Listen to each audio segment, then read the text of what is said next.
morning, everyone. This is Jennifer Walsh, and you are with us this week on A Walk with Walsh. We've changed the scenario a little bit due to the weather in New York City. It's pouring rain and nasty, but we are in the Tractiver studio with the one and only Lisa Price. How are you? I'm good, I'm good. Thank you so much. Honestly, guys, it's so nasty out. I thought this would never happen because you never know. In December, it's just the weather's terrible. So for you to come out of bed to do this, I want to squeeze her. We'll squeeze her later.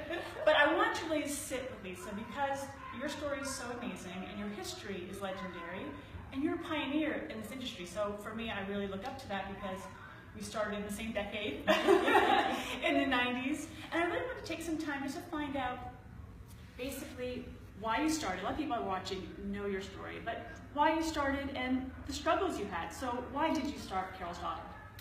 Well, I was actually encouraged by my mom. I was making fragrances and then started making ancillary products to go with the fragrances in my kitchen, really as just something to do, to relax, something different. I had very dry skin. I could never find moisturizers that were, rich enough for me. They would just disappear at the end of the day. So I was just experimenting and playing around, and I started to give gifts to friends and family. And then my mom just said, you should sell it. You should sell it. There's a church flea market coming up. Why don't you try it and see what people think?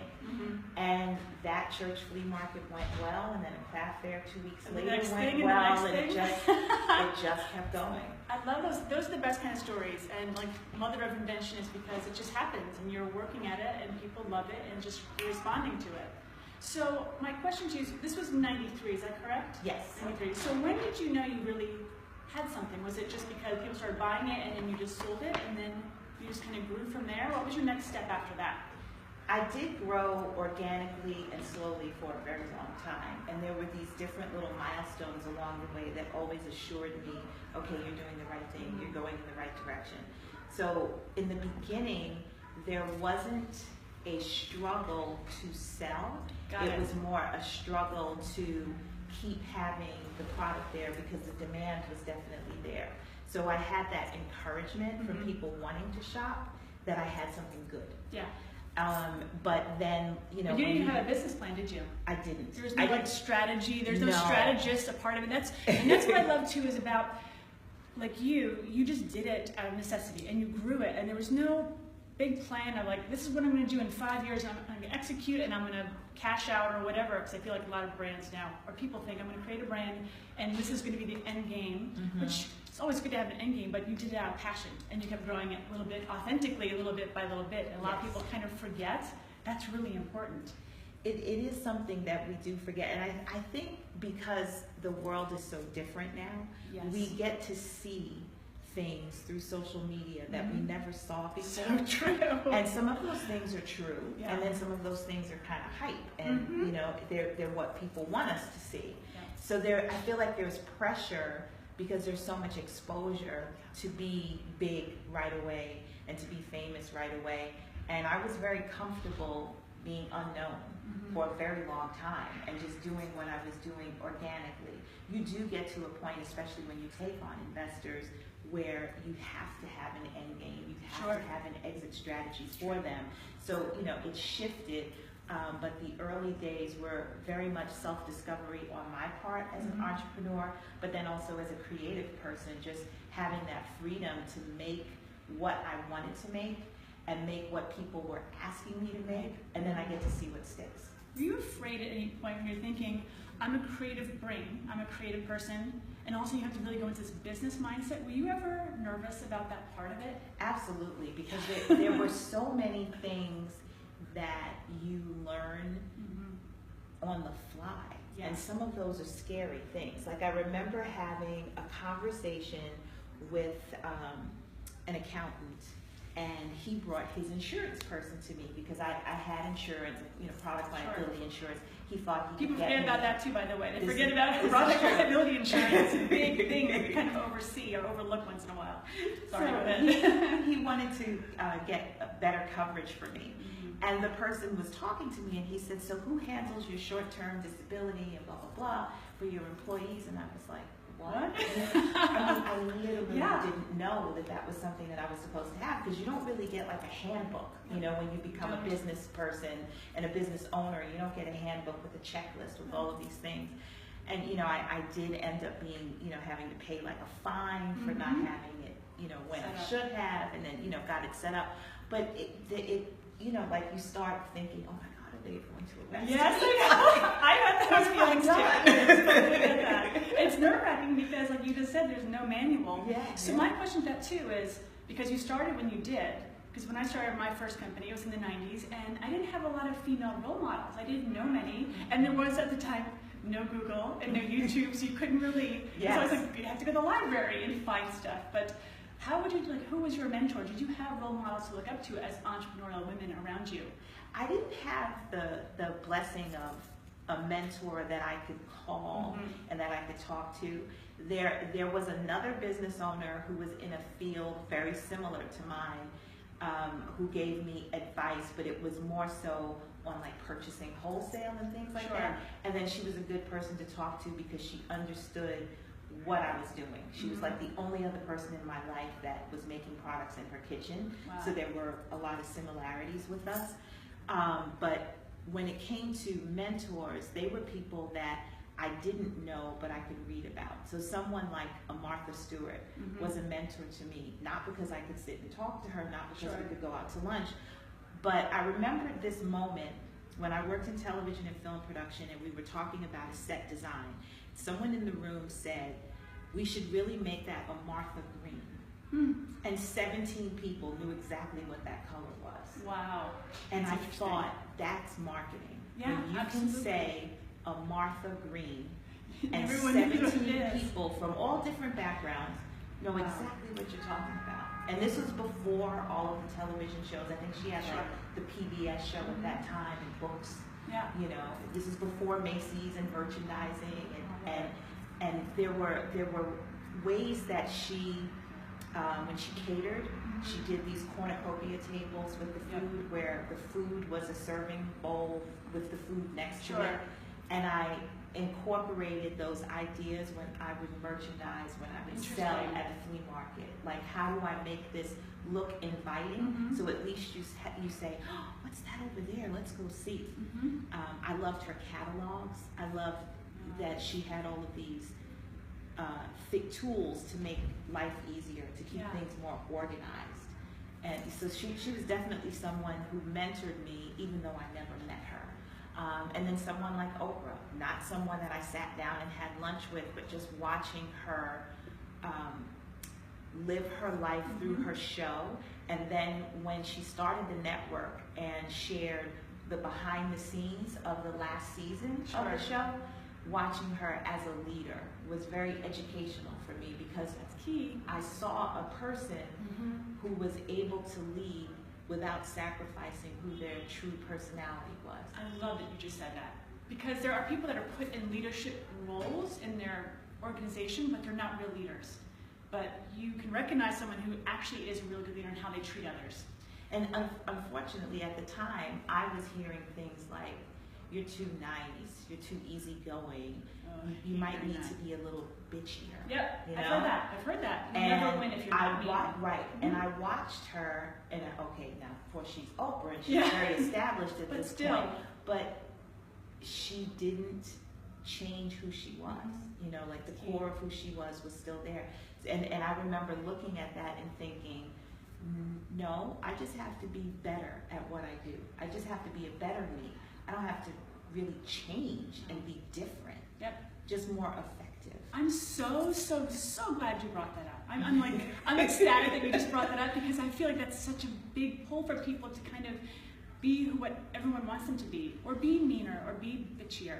Because I've been told the same thing, like, you have to be meaner in business, and I thought, that's not me. I can't be like that. I think it's, if you don't have a reference point, and unfortunately, because there aren't a whole bunch of us, we don't necessarily have the reference point on what it is. So the fallback is, well, if I say be bitchy, you'll understand what I'm saying.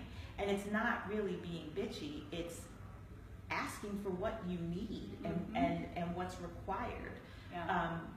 but you don't have to be a different person to do that. And that was something that I was glad I was able to see. I'm not always good at visualizing, so sometimes I need to see the example, and then I get it, and then once I have that memory, I'm good.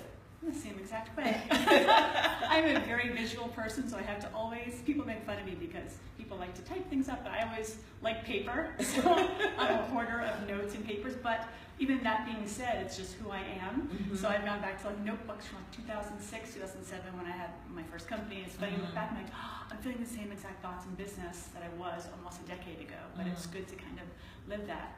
And it's good to just hear you going through all the ups and downs because people see you and all your success and where you are today, but they don't realize the whole 20 plus years it's taken for you to get to this point, and it's been a struggle. It definitely has been. I mean, in a positive way, you know, I don't look at it negatively, Of course. and I wouldn't change things, but it definitely isn't easy.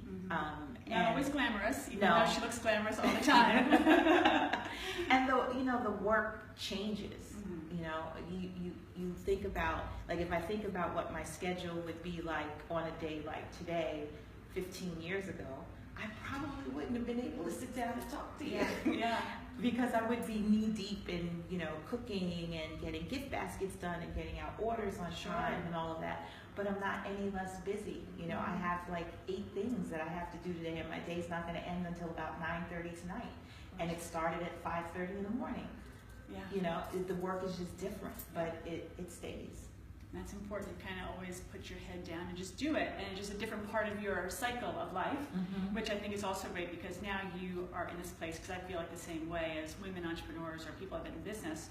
I have a different mindset than I did 10 years ago or even 15 years ago. So I'm able to put my head around things differently and really think about it before just saying, oh my gosh, like just being frantic about things. I think you give life to things you want to. So it's the evolution of, I'm going to give life to this because I feel good about it and I'm happy and I'm passionate about it, so I give positive thoughts to it, and I just work really hard to make things happen.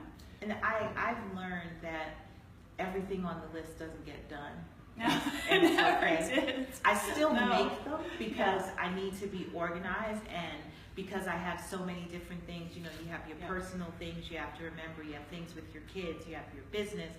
So there's a lot to remember, so I do write it down because I might forget, but I don't like say, oh gosh, there's 4 things I didn't get to and now I'm gonna have to do them tomorrow. I know it's fluid and it's always a moving target because I might make a list of 12 and those 7 things will get added in that weren't even on the list. So if I don't finish the list, I can't be upset because I know there were 7 extra things that I did that I didn't even write down. Incredible. So I have one question. How did business change for you when you did get bought? You got bought out in 2014? Yes. So what was that buyout like for you personally and for your business? You still create products, correct? Yes. Okay, so what was that transition like for you? Well, I actually, even though it's been 2 years, the transition is still happening because there's so many layers and levels to it. So the fact that it does happen over such a long period of time is really great, because if it all happened overnight, it would be amazing, like culture shock. Like that would just be so complicated and difficult. But there were so many things that definitely made it easier. One, the fact that I accomplished that goal was such a huge thing for me professionally and personally because of the 24 months of work that it took to get there, and to have that on your vision board and to have that as this is where I want her to be and this is what I want to happen, and then to actually realize that was just phenomenal. Wow. Keeping my team together for the most part was also great because then we stay, you know, that family is still there. We kept our original location for a very long time. We just moved with L'Oreal this past July because they built a new building. So we gave up our old space and moved in. So we had that period of like you know, I compare it to a marriage. You know, I'll come to your house for dinner, Yes, you'll come exactly. to my house, Yeah. we visit the in-laws, you know. Get to know each other. Right. Yeah. So now that we're all together, it's not so foreign. It's actually a relief because we were doing meetings 2 days a week at one place, 2 days a week at the other place. Now we're all together. There's no traveling, you know, It's back a nice and forth. way to transition, I would think. It's really great, and there's a lot of, you know, it's wonderful to be in such a large place and to have people really respect your opinion, you know, to ask you about things. You know, I think people envision, oh, it's a really big company, they're just going to do stuff and they're not going to talk to you about it. No, we talk about it, it gets explained. If there's something that I don't understand, we go through it, you know, and it's very much a give and take. It's very collaborative. And I was just saying to someone last week, I am so proud of myself that I'm so comfortable, because I was concerned, like, what is it going to be like? They're strangers, and it's not going to be, you know, it's your baby. Yes, you know, and it doesn't feel bad. You know, there are moments with anything where you're nervous and you hope you're doing the right thing, but overall, I don't regret anything at all. And I love that it opened up this whole new chapter, and there's all of these things that I'm learning. This sort of like corporate life. Sure. And I kind of get to visit it because I'm still the entrepreneur and I'm still the artist. I was going to say, how is that? Is that hard to do? The Yeah, I don't have to environment? be, because if I was totally in it, I think I would go mad, because that's not me. But I get to be there and learn from it and experience, but then I get to step back and be that creative person and then bring that into the process. Sure. I had a question too, is that now that it's the holiday season, everyone's buying gifts. What products do we have in front of us today? That's the hair milk collection, and hair milk is one that's near and dear to my heart. The original moisturizer was one of the first products that I made for my hair when when I had my curls. Yep. I just got my braids done this weekend. Thank you. And you know, so hair milk is something that's expanded into a very large range. It's the second largest module within the brand. Wow. But the original hair milk moisturizer has been around since 1994, so that's 22 years. It's incredible. Yeah. Where can people find your products now for holiday gifts? Well, definitely carolsdaughter.com, of course, as well as hsn.com, but we're also at Ulta and Ulta.com, of course. We're in Walgreens, we're in Target, we're in Walmart, CVS, Dwayne Reed, just a few places. Rite Aid, Sally Beauty. Yeah, it's pretty. Huge. I think the number now is 28,000 points of distribution, wow. which is just insane massive to me. Because 2 years ago, that number was like 3,000.